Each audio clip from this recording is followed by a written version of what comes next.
Amen. Okay.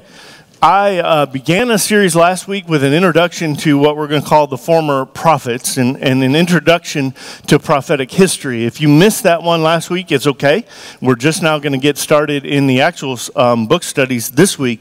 But I would encourage you to check out on YouTube the video that's up there, and so that you can get the foundational teaching and the baseline as we move forward, so you kind of understand where we're coming from and how we're going to approach these particular scriptures. So we will begin tonight in our study. We're going to be looking at the book of Joshua.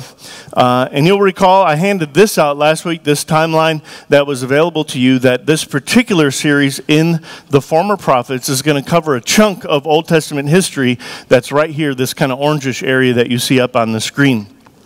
Tonight, specifically, as we get started into it, obviously we'll be at the very beginning of this, as we're looking at the time frame, the lifetime of the leader Joshua, who followed on the heels, of course, of Moses. So if you've got that, go ahead and you can open up into the book of Joshua, and I'm going to talk about it, and then hopefully we get a pretty good chunk out of it. I want to talk a little bit about the author. You know, I've told you many times that the Old Testament as a composite whole has many different authors that contributed into what we now have as our Old Testament. It's written at various points in history and spans large scales of time that can make it sometimes a little more difficult to understand.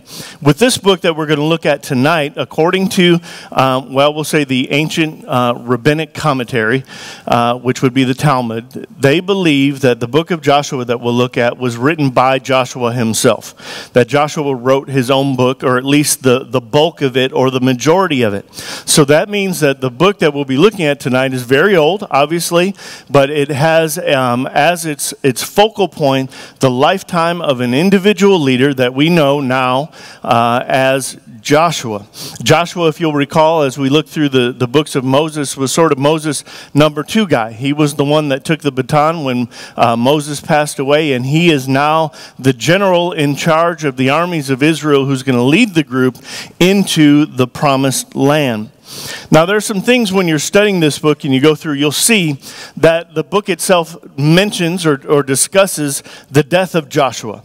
And so much like the book of Deuteronomy mentions the death of Moses, and we know that a later author would have come in to give us that little piece, then it's going to be the same thing with the book of Joshua. So though we believe that the book itself was primarily written by that individual, well, the death of Joshua, the rabbis believed anyways, according to Jewish tradition, that the description of the death of Joshua was recorded by Eleazar, who was the son of Aaron. So you all know who Aaron is, I believe. That was Aaron the high priest, who was the brother of Moses. So this is this whole time frame in familiar names, and I would say faces, but I think you know what I mean. Familiar characters, anyways, in this study as we've been going through.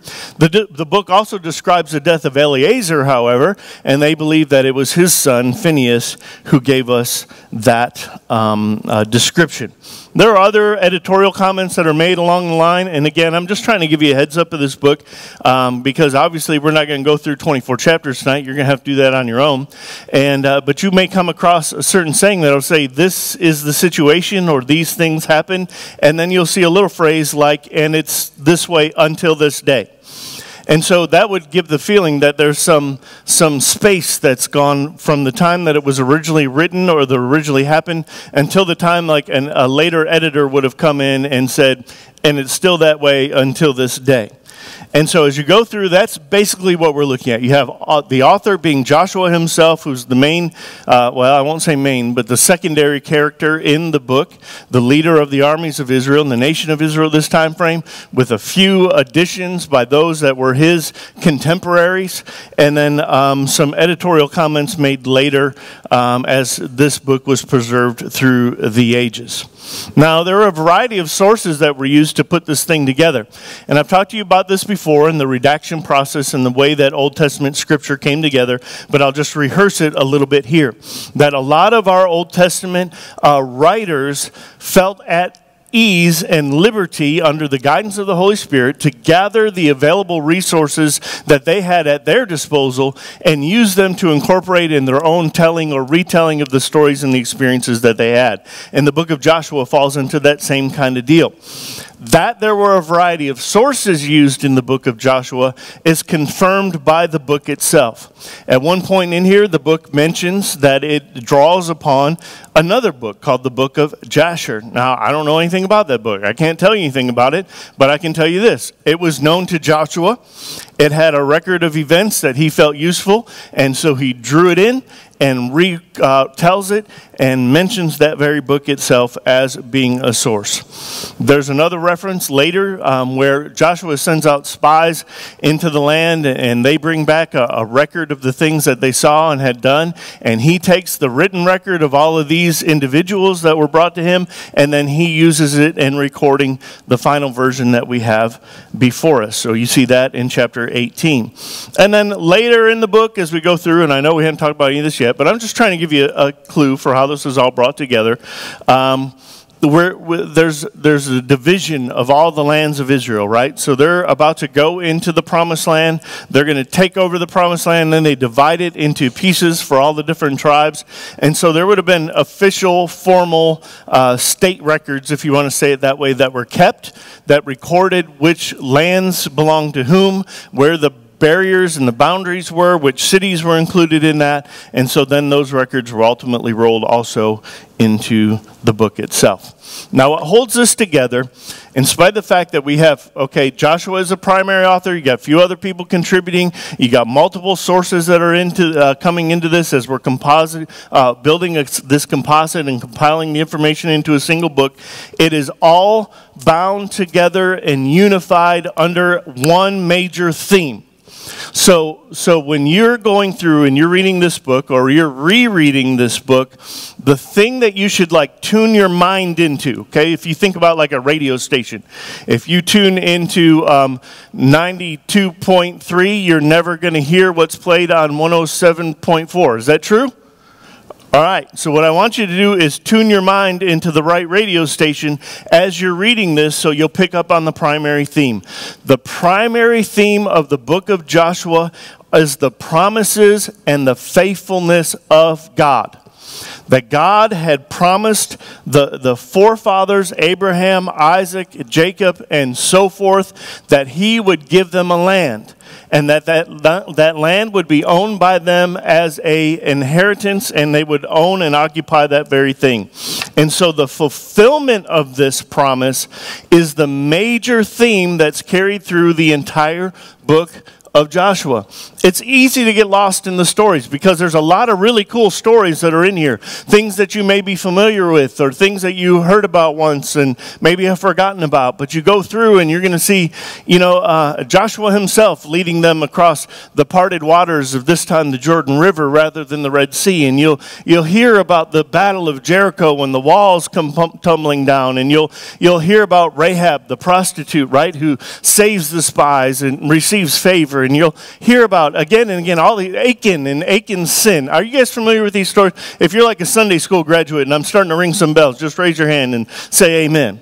So as you go through and you're reading all these really cool stories, and honestly, you could make like a movie or a production out of any one of these things, and they're awesome. And there's sermon material and after sermon material after sermon material.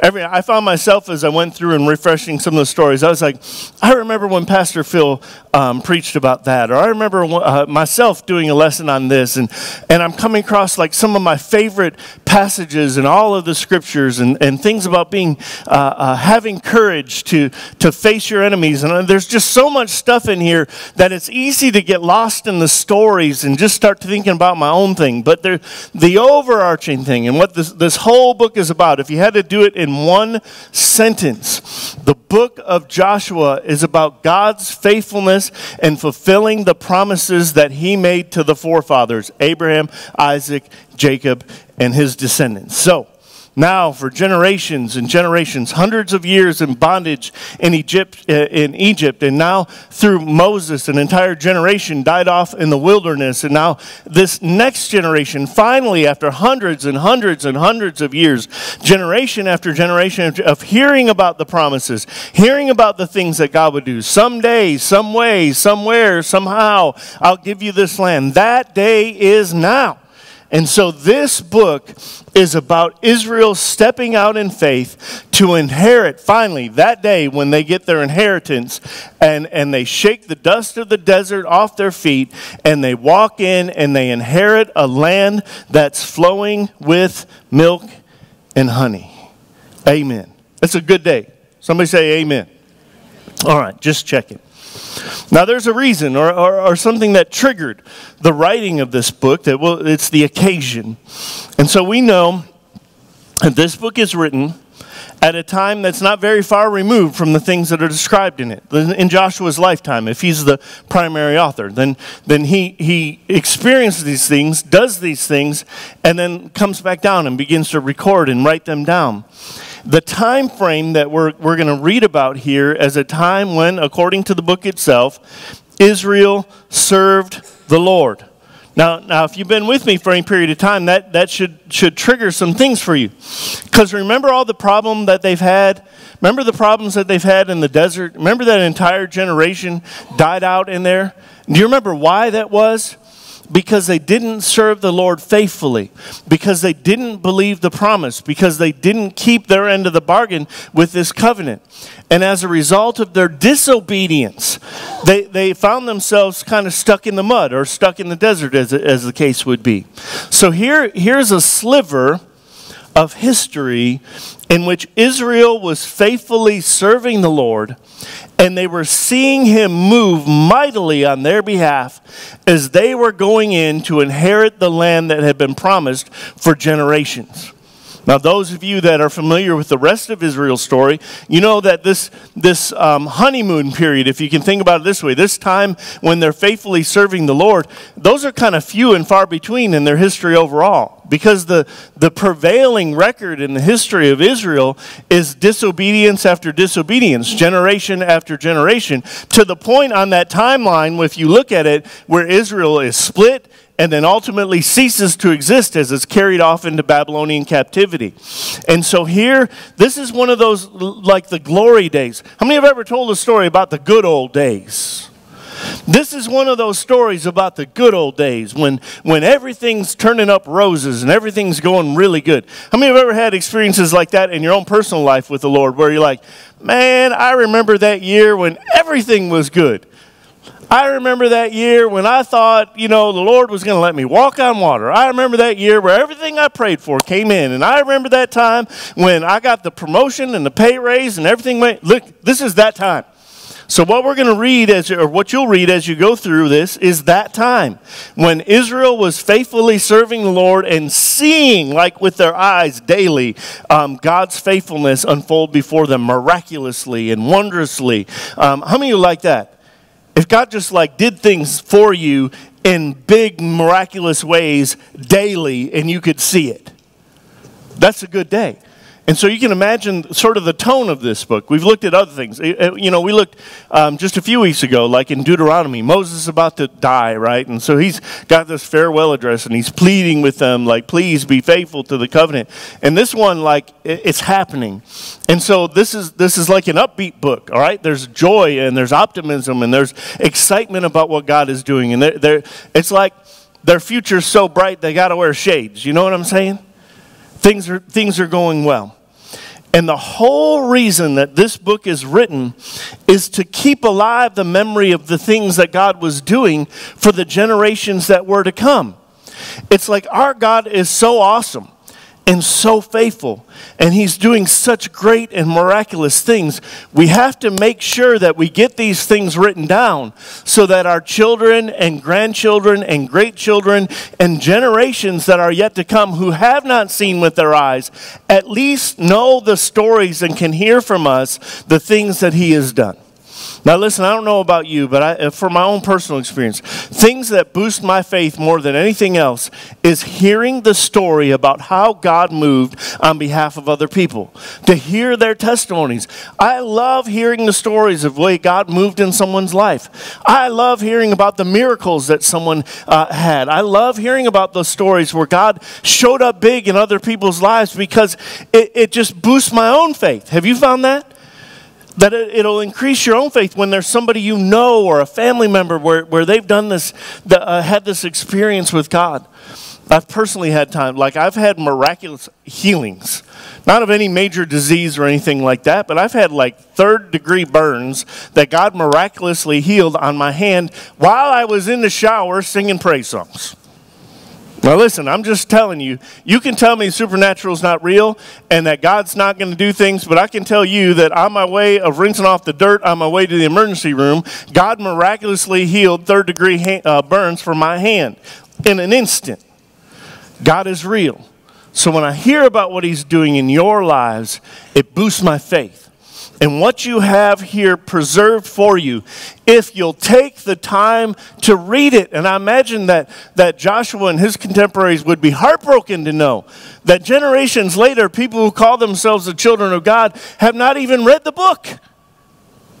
Because it was written as a gift to you, to encourage you, to show you, to tell you about the faithfulness of God who keeps his promises. Psalm 78, now this is generations after Joshua's written. But look, it captures the mood of this, and I just want to share it with you. Here's what the psalmist writes. My people, hear my teaching. Listen to the words of my mouth. I will open my mouth with a parable. I will utter hidden things. Now listen, if you've never read the book, then Joshua contains hidden things. If you don't know the story, then inside that book are hidden things. Things that are hidden from your knowledge and your understanding. Things from old. Things we have heard and known. Things our ancestors have told us. Do you hear it? The reason these things were written were for the benefit of the generations that would follow. It's written for you. And he says, we'll not hide them from their descendants. We will tell the next generation the praiseworthy deeds of the Lord, his powers and the wonders he has done. You see, the concept is they wrote this for future generations, and future generations who receive the benefit of these things recognize the importance of passing it along again to the generations yet to come, from one to another to another. Generation after, it's like generations united. Generations united in understanding and knowing God's power and the wonders he has done. Now, there's some peculiarities with Hebrew narrative. Okay, this is a story that tells of a history that has been preserved and written for you thousands of years after the fact that has happened. And the way they told stories is not exactly the same way you and I tell stories. And so there's just some things I want you to be aware of. And you can see right here on this slide, their view of history and the things that were worth preserving and retelling were the things that told God's story. See, history in prophetic history, which is what we're dealing with here, prophetic history is a record of God's workings and dealings inside the earth. And so it takes some things on our behalf to understand or get on the same page that they were on. And the first thing is that God acts in history. God acts in history. And here's what I mean by that. And I put in parentheses the word intervenes. God intervenes in history. There are those who don't believe God exists at all. And the Bible would say it's a fool who says in his heart there is no God. And there are those that believe God does exist, but that he doesn't concern himself with the affairs of man. That he doesn't literally break in and change the course of history. And here's what the biblical perspective is. The biblical perspective is there are specific points in human history that God broke into and changed the course of history had he not acted in the way he was acting. Is everybody tracking with me so far? If God had let go of the reins and just let the universe run itself, things would be entirely different than the way they are right here and right now. But there are points in history where God has moved and entered in and actively changed the course or the track that history was on. That's a biblical perspective. So you need to wrap your mind around the idea that God holds yesterday, today, and tomorrow in the palm of his hands and has the power, the authority, the desire, and the track record of stepping in and making sure that things stay on course and on track according to his purpose and his will. Are you with me? God has a purpose and a will for history. There is a conclusion in this story that we're living out, and it will come to pass exactly the way God needs it to, wants it to, and wills it to, because he is the Lord of all history. Now, biblical events are presented within an interpretive framework. I told you this last week. How many remember my story from last week about the chicken crossing the road? All right? Secular history can tell you the chicken crossed the road, and that's it. Prophetic history, biblical history will tell you why the chicken crossed the road and how it fits into God's ultimate plan, right? And so I used a silly example, and I said the chicken crossed the road because God told him to. And the reason God told him to is because there was another chicken that God told to come to a point on the other side of the road that would become the first chicken's wife, right? And so the reason the chicken crossed the road was because God told him to direct him to the other chicken who would ultimately become the love of his life. That's interpretive history. Secular history can record for us events. Biblical history records for us events and then interprets them according to God's divine perspective, telling us really what's going on behind the scenes of history. So as such, Joshua is a reliable record of true events at a time or at the time of the early conquest of the Promised Land, okay? So this is prophetic history. It's interpreted, but it's real history and actual events. It's not fables. It's not fairy tales. It's not parables and stories. This is real history and actual events with the inclusion or the added dimension of a divine interpretation for those events. So does that make sense to you guys? Okay. Now another difference, something that might throw you off, is the material is episodic, and I'll explain that in a second, rather than chronological. We like to tell stories this way: A, B, C, D, E, F, G, all the way through Z. Chronological in order. This happened, then this happened, then this happened, then this happened. That's not the way they tell stories in biblical narratives, in Hebrew narratives. What they do is they say, there's a whole bunch of stories that are all, but there is an A, B, C, D, E, F, G, but I don't have to tell them in that order. I'll tell them in the order that fits my purpose, and my purpose is to help you to understand that God is faithful to fulfill his promises. And so therefore, I can talk about something for a little while, and then forget about it, and then talk about it again. Or I can talk about an event that happened, one element or one aspect of an event, then I can tell you about a different event, then I can go back and tell a previous event from a different angle, because there's another thing that I want to tell you about that. All right? A little bit more confusing maybe than what you're used to, A, B, C, D, E, F, G. However, there is still a narrative to be followed when you understand it. So this is a story of God's conquest, the people of Israel's conquest of a territory, of a land. But it's not chronological, it's not complete, it's not exhaustive. It doesn't record for us every single thing that happened, every step of the way, through the years of Joshua's life to the fulfillment of it. It cherry picks and chooses specific events that it wants to talk about for the reasons that it feels, that Joshua felt was important for passing on to other generations. Certain events, he talks about a lot. Gives us a lengthy, detailed explanation or discussion about what has happened. Another event, he'll just brush by it. Barely even mentioned it. This happened, and then this happened, and this happened. You'll see it when we go through here. Huge chunks of time can be passed over in just a couple verses or just summarized. Years and years can be summarized in a single sentence, whereas one day may take entire chapter to describe and to discuss. And then we know that some events are just not recorded at all, because ultimately they were lesser stories in what was trying to be shared. And so there's a shifting focus, right? We talk about this, and then we'll talk about that, and then we'll talk about the other thing, rather than A and B and C. And you might even get confused, because sometimes it'll talk about something as if it exists before it actually did. So it'll mention, and I'll make this up off the top of my head. It mentioned, hey, there was that time when Rahab the harlot was saved. And then like 2 chapters later, it tells the story of Rahab the harlot. Do you see what I'm saying? So it will show in like a summary form or describe in summary something that has yet to happen in the narrative. All right, now that I've thoroughly confused you, I can break this down and make it super simple. Here's the way the book's broken down. There's 3 chunks. Really, there's 2 big chunks and 1 little one. First half, we'll say. First half of the book deals with the conquest of the land. Chapters 1 through 12 is the conquest of the land, the taking of the territory.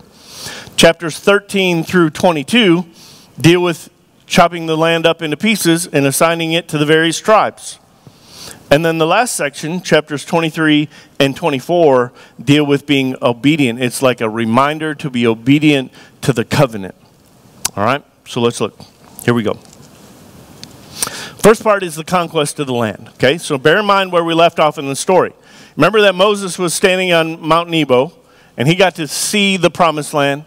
And he comes down and he preaches to this generation that's going to go on and reminds them to be faithful to the covenant and the things that are to happen. And then Moses dies.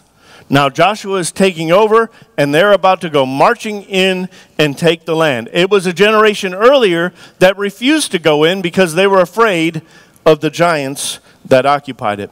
This, if you wanted to refresh, I gave you all those handouts. The first couple of maps give you an idea of what the lay of the land was, so to speak, before they went in there, what they were facing, what they were looking at. And here's how it goes. As you read through this book, remember the theme that I've already told you. You're tuned into that. And then bear in mind that even though the half of the book of Joshua has to do with the conquest of the territory, it's not so much a military story. It's not like, Act of Valor or Zero Dark 30 or one of these military movies that get your blood pumping. It's not Israeli Sniper. This is a story of God giving them the land. So even though they have to go and claim it, and even though there are opposing armies that are there, there's really not a whole lot of fighting that goes on when you look through the book. There's only a few significant battles, and they're in chapters 6, 8, 10, and 11. So if you want to skip straight, I want the war stories with Oliver North. Chapters 6, 8, 10, and 11. All the rest of it really has to do with the fact that God just kind of handed it over to them. The conquest is swift, but it's limited and it's incomplete. When this book is finished, when Joshua goes to his grave, the conquest of the land is not entirely complete. It's done in large portion, but it's not finished. So here's a verse I want to share with you from chapter 23. The Lord has driven out before you great and powerful nations. To this day, no one has been able to withstand you. So again, this is God's doing, not so much theirs, and it brings it out this way. One of you routs 1,000. Because the Lord your God fights for you just as he promised. All right, so wrap your mind. I know that this is like one of those spiritual warfare verses. One puts 1,000 to flight, right? We love that kind of stuff. But recognize what's being said here. I, the Lord, gave you this land, just like I promised you would. Anyone you went into battle, they couldn't fight against, they couldn't withstand you. One of you was able to defeat 1,000 of them. Do you think that was by your strength? I mean, I know you're really strong and all, and I know that you're a highly trained warrior or military force, wink, but you were able to rout people out of their occupied territory 1,000 to 1. Because I gave this land to you, I did this for you. So do you see, even though this is about a military conquest, this is not a normal military conquest. This is a supernatural conquest of land where God gave them over and gave their enemies over into their hands with very little effort, really, ultimately on their part. Now, again and again, the book will remind us that the work's not really done. There's still more bad guys to deal with. And you guys know this. We're like several thousand years later, And they're still dealing with the same groups of people. Amen? All right, I don't know if you turned on the news lately, so I'll just settle that for you. They're still dealing with the same group of people over that same chunk of land. The work has remained. There's an entire campaign, and we'll talk about it in just a second, where Joshua goes in and they defeat the entire southern territory of the Promised Land. City after city, like boom, boom, boom, one back to back, one single campaign. They wipe out all the opposing forces in the entire southern part of the territory, and then they just leave it there and go back to the northern area where they're headquartered and they're camped out. So they defeat it, and then they leave it. Oh, I'm trying. See, I was about to walk away. I'll stay here. I better occupy the land. So these guys go in. Listen, this is a unified fight. It's not like this. All right, we're headquartered here. We're going to send a handful of us out here. We're going to defeat these territories. And then some of you will stay, and some of us will go. It's the entire camp of Israel. All the armies of Israel go down, take a territory, and then another territory, and then another territory, and then another territory. So they would go in, defeat an area, conquer it, destroy the chief cities, kill the king, whatever was involved with that, and then just leave town and leave it unoccupied. Well, what happens when you defeat a territory and then leave it unoccupied? People move back in. Right? Isn't that what you would do?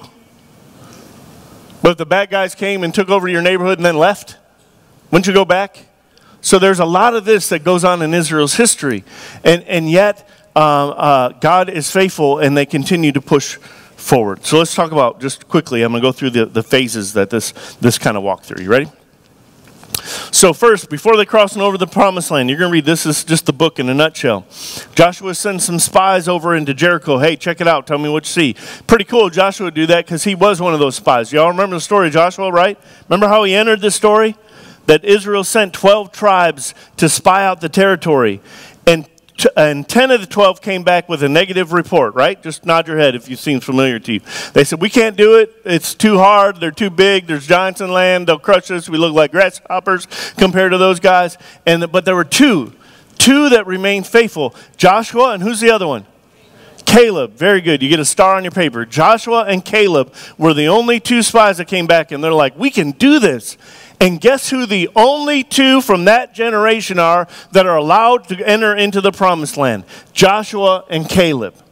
Now Joshua in charge sends spies of his own into Jericho, only they have newfound faith. So they're going to come back, and then they cross over into the Promised Land, across the Jordan River. And right when they get across there, there's a cool ceremony. You got to read it. They do this thing with memorial stones. I preached about it one time with stones up here to remember God's faithfulness in crossing over. And then they have a covenant renewal ceremony where that generation that was born in the wilderness, if they had not been circumcised, they were circumcised. And it's not about circumcision. It's about what? Identifying oneself with the covenant. It's saying that I am a person of faith, and I believe the God of the covenant and his faithfulness. And so it was recommitting itself as a nation, or themselves as a nation, to faithfulness to God's covenant. And then they celebrated the Passover. That's the blood on the doorpost. Is this familiar to you guys, right? The whole Passover feast, and retelling the story in another generation of God's bringing them. Remember the way the story's told? In first person. That even though none of them were alive except Joshua and Caleb at the time of Egypt, none of them, but they lived the story. We were slaves in Egypt. God brought us out through 10 mighty plagues and through a supernatural act, right? And so they recommit themselves, they retell the story again of what happened in the previous generation, and then it's time to get to work. And so it's really cool, though, when you're reading the story, you're going through, the first thing that happens, like, let's do this, is there's a supernatural appearance, what would be called a theophany, if you're a theological scholar. A theophany is an appearance of a divine person in the flesh. Some scholars will say this is the pre-incarnate Jesus appearing as the captain of the Lord's armies. I really want to stand. I'm going to, because I'm a rebel. Imagine this. You're Joshua. You're about to go in and begin a military campaign against all these opposing forces in the entire nation or the entire land of Canaan. You and your bunch of backwoods redneck warriors. And right before you go into battle, the captain or the commander of heaven's armies appears to you supernaturally. And he appears with a drawn sword. What does that tell you? This is like, hey, Joshua, be of good cheer and be very courageous and don't be afraid. Because really this battle's not yours. I've got your back. How many like to go into battle with God's army got your back? Because God's got your back. And so right before they go in, here's this supernatural appearance that encourages and rises them up to faith and foreshadows the battle that is to come and the way that victory is ultimately won, not by their own power.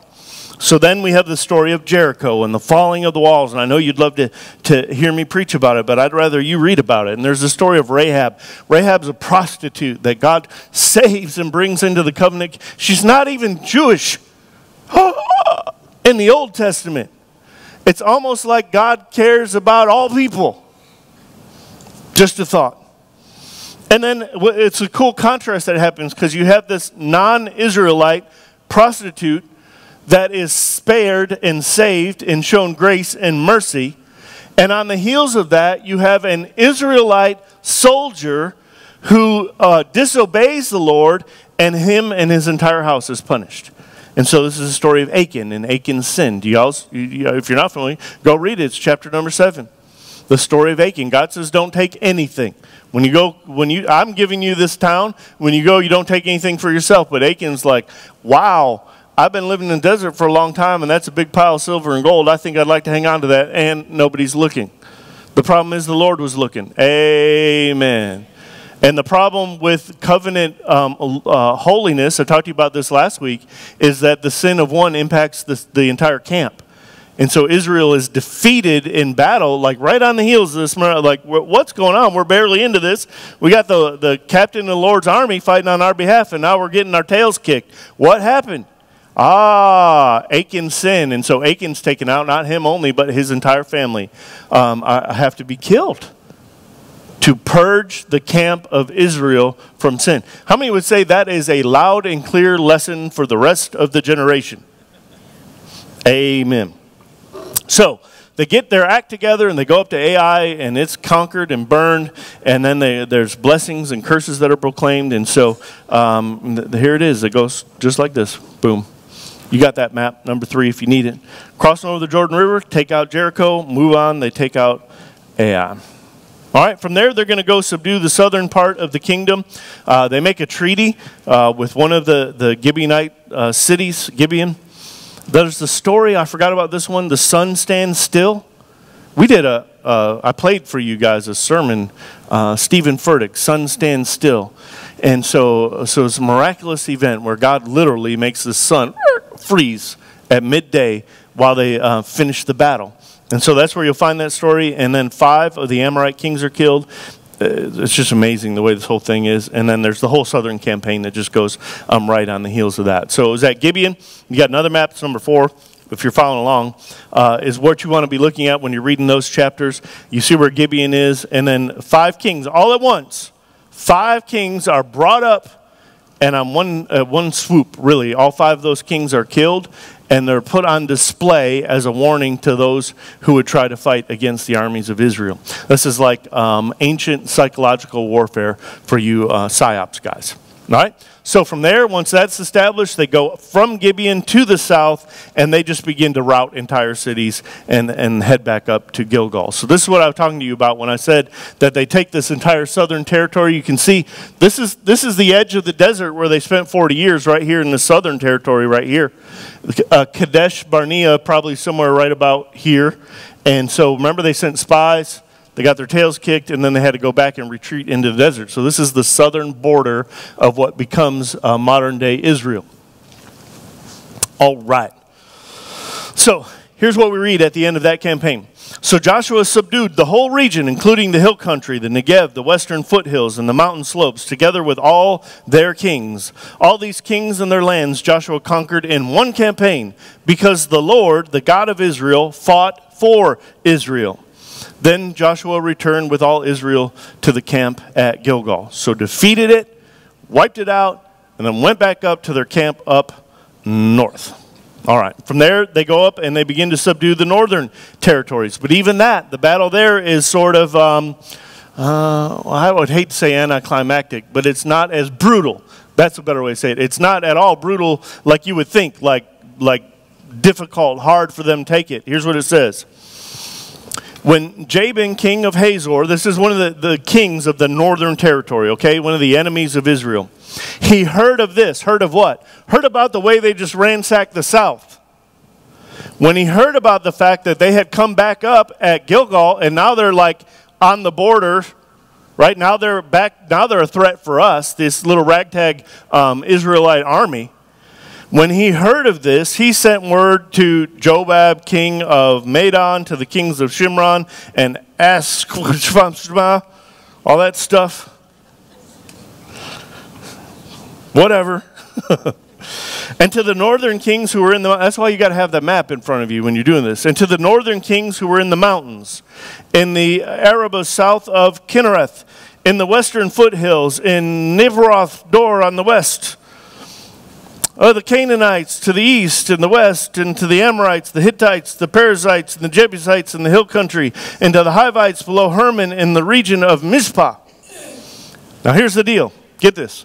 They came out with all their troops. All right, so you got that whole grocery list, right, of all the different kings of all these areas, all the way around. And you got the one king's like calling them up, like, hey, man, we need to do something because these guys are bad news, and they're wiping out. They wiped out the entire southern territory, and now they're coming our way. And so they all band together. It says they come out with all their troops and a large number of horses and chariots, a huge army, as numerous as the sand on the seashore. Why even take the time to tell us that? Because Israel's like, their army's like this big. Maybe that big, at most. And here's a huge army. The point of this is like, no way humanly possible that these guys could stand and defeat this alliance of all of these northern kings, their armies, their horses, and their chariots. Israel doesn't have horses and chariots. Those are weapons of modern. Listen to me. How many of you saw, what's the movie, it was the 3D movie where they're blue? Avatar. Did you see the movie Avatar? All right, so you got the people, the humans, we got like spaceships and lasers and high tech, all this, and then the natives got spears and arrows. It's not really much of a battle. So here they got horses and chariots. Israelites don't got that stuff. So it's like spears and arrows versus weapons of water, tanks and missiles and Air Force and et cetera, et cetera. It's like Star Trek versus caveman. All right? All these kings joined forces and made camp together at the waters of Merom to fight against Israel. So this is the map that you want to look at. Number 6. In other words, they gather at the southern boundary of the northern territory, and they stand unified, make a wall, against the armies of Israel so they can't take the territory at the waters of Merom. So here's what it says. The Lord said to Joshua, don't be afraid of them, because by this time tomorrow, I love this. Fighting hasn't even started yet. Don't be afraid of them, because by this time tomorrow I will hand all of them slain over to Israel. You are to hamstring their horses and burn their chariots. So Joshua and his whole army came against them suddenly at the waters of Merom and attacked them. And the Lord gave them into the hand of Israel. They defeated them and pursued them all the way to Greater Sidon, to that other place, and to the valley of the other place on the east, until no survivors were left. Because one stands against 1,000. Do you see this? This is so cool. So you read this on your own, you'd be like, dancing. I would do it, but I'm not allowed to stand up. All right. So from there's a summary. You'll see that in chapter 11. And then God's kingship over all the kings of Canaan is announced. The west side, the east side. You know, God owns it all. North, west, east. It's all his. He can do with it what he wants. It says, so Joshua took the entire land, just as the Lord had directed Moses, and he gave it as an inheritance to Israel according to their tribal divisions, and then the land had rest from war. All right? So at the end of Joshua's life, they have at least symbolically taken the land, even though they haven't occupied it all, and then they begin to divide it up, to apportion it to the various tribes of Israel. And Joshua 12 is funny to me because when I read it, there's a list of defeated kings, and it reads just like a checklist. So make sure you go through, and it's written like a checklist, at least in the NIV. You go, it's like, so-and-so, king of such, one, check. So-and-so, king of such, one each, right? You Air Force guys, one each, check, check, check, check. It just goes down, 31 kings, checks them off one after the other. And then they begin to divide up the land, okay? So here we go. When Joshua had grown old, the Lord said to him, you're now very old. In fact, he was probably in his mid-80s. Mid-80s. And there are still very large areas of land to be taken over. Do you see what I'm saying? It's not done yet. Symbolically, it's happened. But there's still work to be done. It's like the game's over, but there's still time on the clock. Now, last week I got to talk about FSU. This week I could talk about Oregon. By now, y'all are very familiar with the fact that the game is over, but there's still time left on the clock. That's where we're at in this. The game is over, but there's still time left on the clock. You are now very old, and there are still very large areas of land to be taken over. The game's over, but there's still time left on the clock. Be sure to allocate this land to Israel. I know you haven't taken it yet, but make sure you give it to Israel. Be sure to allocate this land to Israel for an inheritance, as I've instructed you, and divide it as an inheritance among the 9 tribes and the half tribe of Manasseh. Now, I know if I was a scholar, I'd be going, 9 tribes? I thought there were 12. Well, some of them already received their inheritance. I'll review that in just a second, all right? So here's the deal. They've conquered the land in principle. God has shown himself faithful. That he's very well capable of taking, like, what do they have to, it's not like they're wondering, will we be able to take the rest of the land? They already know it's a done deal, even though there's a bunch of it yet to go. It's like just details. And then there's the rest of it. Y'all know what I'm talking about? You ever have like a major project and you get a big chunk of it done and the rest of it's just loose ends? They got to tie up the loose ends is basically where they're at. So they've beaten it in principle. And then they're like, oh, let's just go ahead and start dividing it up now. So that when it is all done, we just move in. All right, so what you're seeing is a realistic description. They've experienced, this generation has just experienced it, and their faith levels are like way up here, like, whoa. And they're ready to just go occupy the territory. And so real quick, here's how this works. Chapter number 13 reviews what has already happened, where Reuben, Gad, and the East Manasseh is the way, oh yeah, by modern technology, I gave you this handout. Reuben, Gad, and the half-tribe of Manasseh already requested and received their inheritance on the east side of the river. Now they've crossed over to the west side, and they're dividing the rest of it up. So chapter number 14, Caleb. Who are the 2 spies that got to come into the promised land? Caleb and Joshua. Caleb gets his own city. Caleb just comes in, he's like, hey, I'd really like Hebron. They're like, okay, take it. It's yours. Right? Who's to argue with you? Caleb's like, God said I could have it when I got here, so I want that. And they're like, it's yours. So he gets his portion, and there's a whole chapter devoted to that. Chapter 15 deals with the allotment that goes to the tribe of Judah. Remember who Judah? Judah inherits the covenant promise. It's from the line, the tribe of Judah, that Jesus would come. The lion of the tribe of Judah, right? And so he receives the covenant blessing, but guess who was it that received the birthright? Do you guys remember? See, it's a trick. It's not a trick question. It's advanced question, extra credit. Who had a coat of many colors? Joseph. Remember Joseph from the Egypt story? Joseph received the birthright. The birthright means you get a double portion of the inheritance. So the descendants of Joseph, the tribe of Joseph, is divided into Manasseh and Ephraim. And so Joseph's inheritance goes to Ephraim in the south, Manasseh in the north, the other half of that tribe, in chapter 16 and 17. Then Benjamin, who was the youngest son, if you'll recall, is in chapter number 18. He's assigned the territory. Chapter number 19 is almost like, all right, I'm tired of telling you this story, and then everybody else gets their land too.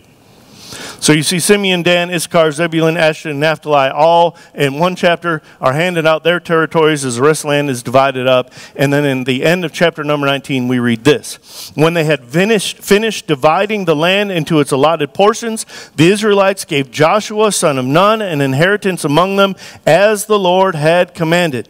They gave him the town he asked for. Who's going to deny him? Timnath-Serah in the hill country of Ephraim. And he built up the town and he settled there. So I picture this is like the Crawford Ranch of Israel. He retires. He goes and builds up the gates that they had probably destroyed with their own armies. And he and his family and his descendants, his tribe, settle right there. And so at the end of chapter number 19 is the reminder of the two faithful spies that now inherit the land. Joshua in the territory of Ephraim, and Caleb, who settled in the territory of Judah. All right. Now, I don't have time to get into this. I might give you guys a part 2 next week. Depends on whether or not I can sleep tonight. There are 6 cities of refuge that were established. A city of refuge worked like this. You know the commandment, thou shalt not kill. And the law was this, that if you killed a man, you were to be killed. That's how they would purify the land and keep the sin out of the camp. So if you killed a man, you were to be killed. Well, God established cities of refuge in case somebody accidentally killed someone. This is like involuntary manslaughter. So if somebody accidentally killed someone and did it without premeditation, then there were 6 cities that were set up in the territory that they could flee to. And when they would flee to that city, they weren't allowed to be killed until after there was a trial, and that the trial would establish, were they actually, was this involuntary? Was it not premeditated? Is it truly an accident the way this happened? And if it was, then they would be set free and allowed to live. So they had to flee to these 6 cities of refuge. And I couldn't find a good map that would show up on the screen, so you'll just have to look them up on your own. But I found a Jewish commentary that gave the name of these cities and the meaning of each of those names. Now, I didn't have time to really research this, so I'm trusting a source I didn't double check. So don't beat me up afterwards if you research it out and find out it's something slightly different. But these are the 6 cities: Kadesh, Shechem, Hebron, Bezor, Ramoth, and Golan. And each of those, what their word means in Hebrew, and then the meaning of that city. How cool that you could flee to these cities. Righteousness. You could flee to the city of righteousness, meaning you are clean. You could flee to the shoulder, meaning I care for you. You could flee to the city of fellowship because you are not alone. You could flee to the fortress because you are safe. You could flee to the exalted city because I am your God. And you could flee to the city of joy because you are my people. So if you accidentally, involuntarily violated the ordinances and the law, God provided a place of refuge where you would not be harmed. That is so Jesus right there. Like if somebody doesn't preach that, something's wrong. Because the cities of refuge are a snapshot of Jesus, if I have ever seen one. Much more than the captain of the Lord of hosts or the Lord's army, I say the cities of refuge give us a picture of Jesus and the grace of God in providing safety to those who violate the law. Just a thought. All right. Now remember that the entire emphasis is the fulfillment of God's promises, even though they haven't quite finished it yet. But the Bible doesn't paint like fairy tale pictures, so it acknowledges the fact that, you know what, there's still work to be done. Here's what it says. I know I'm running out of time here. Remember how I've allotted as an inheritance for your tribes all the land of the nations that remain, the nations I conquered between the Jordan and the Mediterranean Sea in the west. Says the Lord your God himself will, future tense, push them out for your sake. He will drive them out before you, and you will take possession of their land as the Lord your God has promised you. So as the book comes to a close, there's still work to be done, but there is extreme confidence in the faithfulness of the Lord in accomplishing what he said he would. Now I'm going to close it out with this. The book really wraps up for us with another covenant renewal ceremony. Do you remember at the end of the life of Moses, he gathered them all together and he basically retold the stories and encouraged them to stay faithful to the covenant, because faithfulness to the covenant was the key ingredient to occupying the land. That if they did not stay faithful, they would not stay in the land. Y'all with me? That's the covenant. There are blessings for obedience, that he will establish you, he will give you this land, he will provide for you a land that's flowing with milk and honey. But there are curses if you disobey and fall away from the promises of the Lord. And that curse is the withdrawing of God's protection and therefore the allowing of, listen, you didn't beat the armies on your own to begin with. It wasn't you. That's the whole book. It was the Lord and his might and his power and his faithfulness that drove them out. You have to stay faithful, because if you become disobedient and the Lord withdraws that supernatural provision and protection and power over you, then you don't stand a chance. You will not stay in the land. And that is the foreshadowing of what we now know as the rest of Israel's history, isn't it? As they then, as generations go by and they forget the things of the Lord, things that are hidden from them because they don't read the book or they don't believe the book or they don't care about the book, is they fall away from faithfulness, and as a result, God withdraws his protection, and the armies they have no chance against come in and uproot them up out of the land. So the book closes with Joshua's version of what you would see in Deuteronomy, calling the nation together, 3 sermons where he asks them or reminds them to stay faithful to the covenant. And then in chapter 24, at the end of the book, there's a covenant renewal again. One more. Remember, I told you, every generation has to make the decision to remain a part of the covenant community, and out of a choice of will, faithfully serve him. And then the book ends, where I'm going to end for tonight, with 3 graves. And there's significance to these 3 graves, because it tells us of the burial of Joshua, who has now come into this land, right? This faithful one from that previous generation, who now is buried not in the wilderness, not in Egypt, but in the promised land. In a land that is owned by his family. Do you see how big of a deal that is? The burial of Joshua in the promised land is testimony and summary of the fact that God faithfully brought it to pass as he said he would. Now Joseph is also buried there, but Joseph is buried in a plot of land that was purchased by his father so that he would have a place to be buried. And Joseph requested, when I die, carry my bones into the promised land and bury me with my ancestors. So now he is buried in there, and then Eleazar, who is the high priest after Aaron, himself passes. And so now we have another generation that closes, but this time they're buried in the promised land. Guys, when you read this book, what you need to see and understand is that God is faithful. That he's a God of history that has proven himself ready, willing, and able to do the things that he said he would do. It should build your faith and encourage you that God will continue to be faithful to his promises. And I believe there are promises that yet wait in store for you and I, are there not? How many are waiting for the day when you see the Lord with your own eyes? How many are waiting for the day when he establishes his throne on this earth, where Jesus himself rules and reigns over the nations of this world, and those who are his children are the blessed of the Lord who inherit the earth? See, when you read this book, it should encourage you for today to know the God that was faithful to that generation will be faithful to this generation.